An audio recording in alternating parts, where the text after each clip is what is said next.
దొంగలిస్తున్న ముఠాను పోలీసులు అరెస్టు చేశారు. ఎక్కువ డబ్బు సంపాదించాలనే దురాశతో ముఠా దొంగతనాలకు పాల్పడుతుందని పోలీసులు చెప్పారు. కామారెడ్డి కేంద్రంగా చుట్టుపక్కల ఉన్న మెకానిక్లతో కలిసి ముఠా బైక్ చోరీలకు పాల్పడుతుందని తెలిపారు. మేడ్చల్ జోన్ స్పెషల్ పోలీసులు సంయుక్తంగా జరిపిన తనిఖీలో ముఠా గుట్టురట్టయింది. ముఠా నుంచి 20 బైక్లు స్వాధీనం చేసుకున్నారు. నిందితులు నవీన్ గౌడ్, దేవరాజులపై పాత కేసులు ఉండగా ప్రశాంత్ అనే వ్యక్తి వీరితో కలిసి దొంగతనాలు చేస్తున్నాడని పోలీసులు చెప్పారు.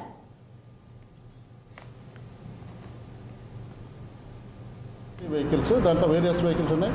Royal Enfield, KTM and Bajaj pulsars ఇవన్నీ కొద్దిగా వీళ్ళేంటంటే వీళ్ళ ఏమో ఏంటంటే డేలో ఏరియాలో తిరగడం, ఏరియాలో తీసి మంచి వెహికల్ అంటే కాస్ట్ వెహికల్ని టార్గెట్ చేసుకోవడం, నైట్లో వచ్చేసి అదే ఏరియాలో పోయి వాళ్ళు మెకానిక్ కాబట్టి దాన్ని ఓపెన్ చేసుకోవడము, కట్ చేసుకొని వెళ్ళిపోవడము, ఇలా ఈ ముగ్గురు టీం తిరిగేసి ఈ దొంగతనం చేసుకోవడం, రాత్రి ఈ కామారెడ్డి ఏరియాలోకి వెళ్ళిపోవడం, వాళ్ళకు అమ్ముకోవడం వీలుగా 16 మంది చెప్పాను కదండి. 16 మెంబర్స్ ఉన్నారు. 16 మెంబర్స్కి ఎస్ 16 మెంబర్స్ ఒక్కొక్కరికి ఒక్కొక్క వెహికల్ అట్లా దాదాపు అందరు మెకానిక్లే ఉన్నారు.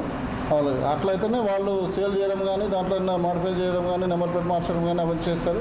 వీళ్ళ మెయిన్ టార్గెట్ ఏంటంటే ఇక్కడ సిటీలో అయితే పోలీసు ఇక్కడ అబ్జర్వేషన్ మళ్ళీ దొరుకుతాయనే ఉద్దేశంతో వీళ్ళు పల్లెటూళ్ళల్లో విలేజెస్లో వెళ్ళిపోయి అమ్ముకుంటే వాళ్ళు అక్కడక్కడ తిరుగుతారు కాబట్టి పోలీసులు దృష్టిలోకి రాదనే ఉద్దేశంలో వీళ్ళు అమ్ముకోవడం జరిగింది.